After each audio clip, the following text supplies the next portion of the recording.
What do scouts look for in a player? And this is a huge one that we get asked every single day in our DMs, in emails, consults, in everything possible. The number one question I get asked is, what does a scout look for? Whether it's a junior A scout, college scout, a pro scout, or a major junior scout, it is 90% roughly the same. And I say 90 because every scout has their own philosophies, their own things they want to know. Every level is a little more in depth to make sure they're getting the right person. But they do their research. And when I tell you they do their research on you, on mom and dad, on your family, on everything. And I'm going to start by a little story of myself. When I was drafted major juniors, I was a 10th round pick to Shawinigan Cataracts in the QMJHL. Not an early guy, not a top prospect. Honestly, they probably picked my name out of a hat, but that's okay. When they did their research on me, because I had 3 interviews with them, they had researched my family, because they had asked questions about distant cousins who played hockey, what I knew about them, if I was still in touch with them, things like that. Just general information, but they had done research on distant cousins of mine who played the game. They had spoken to my high school teachers, because they named the names of my teachers. They asked, well, they said in math class you sit in the front, but in English class you sit in the back. Explain why. And I had to explain that, well, math class is something that was intriguing to me. I enjoyed math class, so I sat in the front and I was involved. Whereas English class, I wasn't a Shakespeare guy, so I used to sit in the back and just get through class. And I had to explain that to them.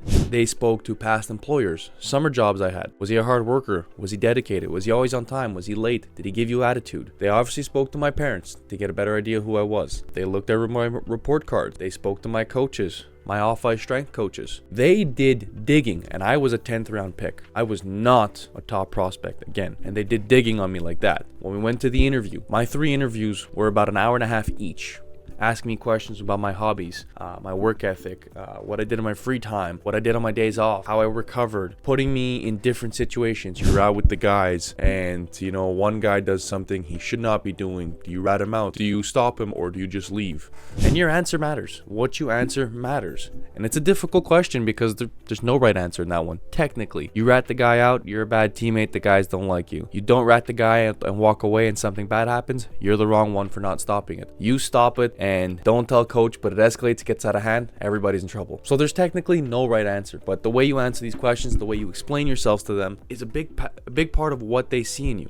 They're not only taking a hockey player, they're taking a person, and you represent that organization. From the minute you get drafted by them, you represent that organization. When you're walking on the street, when you're on the ice, when you're walking around the rink, when you're doing community service work, whatever it may be, you represent them. If you represent them poorly and you affect their image, I can guarantee you will lose your spot on that team, and you will lose your spot in that league. The basic things they look for off ice as a person. They're going to put you in some tricky situations to get to know you and really push your buttons to make sure that they're taking the right person. On the ice, there's a multitude of aspects to look. Obviously, they're looking at the hockey skills. Your speed, your hands, your forecheck, your back check, your IQ, your passes, your shots. As a goalie, your rebound control, you're playing the puck, your tracking, your hockey IQ, everything. Everything you can think of, they have a spreadsheet, a notebook, detailed skill after skill after skill after skill, and they're rating all of it. They're rating how you walk into a rink. Are you well dressed? Is your hair an absolute disaster? Do you shower after a game? And this is a huge one, I swear to you. For some reason that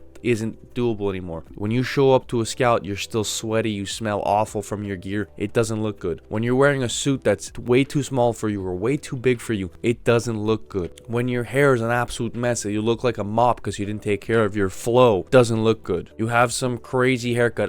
Besides the championships, you're going to Brick, you shave your head, you put it blonde, you put your number in your head. You're going to Natties, everybody puts their hair red, that's one thing. But all season long, you have a very, very weird haircut or a very awkward haircut, doesn't look good. You finish a shift, you made a mistake, you whack your stick, looks off. Drop your shoulders, you slump over, you don't listen to coach, doesn't look good. You get to a game, you have to be there 2 hours before, you show up an hour and 59 before, doesn't look good. And you may think I'm over exaggerating, you may think I'm a little crazy saying these. I promise you, after talking with junior scouts, American League scouts, East Coast scouts, these are things they've mentioned to me. These are things we've spoken about. Past teammates of mine have been cut from these pro development teams because of things like this. Being a minute late is too late. Being on time is late. You got to be there 2 hours before, you're there 2 hours and a minute before. They take every aspect seriously. They want a professional in all aspects of life. They watch pre-game warm-ups. You're in the corner standing around, you haven't touched a puck, you haven't taken a stride, you're just looking at the girls in the stands. Or everybody's stretching, doing the active, you're on the side of the glass eating Skittles with a coffee. And I say this because these are things I've seen in junior rinks. Everybody's playing sewer ball or they're doing active warm-up. There's one guy on the glass with a coffee and Skittles. When are you doing your warm-up? Are you ready for a game? No, you're not. Every part of your game gets analyzed. If you are that good and you're properly being looked at, it will get analyzed. Use my example as a 10th round pick. I like I said, they probably picked my name out of a hat. 10th round in the queue, most of us never played. So imagine the first, second, and third round guys. Imagine the analysis they did on them because they're putting a lot of eggs in those baskets. The scouts look bad if those picks go wrong. The GMs look bad if the picks go wrong. And the team goes downhill. Affects the fans, affects the sales, affects the jerseys, everything. So they do in-depth analysis when taking a look at a player. So if you go to a training camp, if you go to a showcase, you're professional at all times. You're clean at all times. You're working your bag off every single second you are on that ice. No attitude, no slumping, no whacking sticks, no yelling, no being late. On time is late, so none of that. Make sure you're at your best if you want to give yourself a fair chance to play at the next level. You may think I've been over-exaggerating. I promise you I've not. I've talked to many coaches who have named all these factors to me. So if you want to know what a scout is looking for when they're recruiting, you just heard most of it. And like I said, it's about 90% of it, because then after that, each scout, each team has their own little nitpicks that they want extra. But just make sure you don't give them a reason to look past you. Make sure they have to stop and look at you and give you a fair shot. If you like the content we've been providing, click this video or this one, and we'll see you in the next one.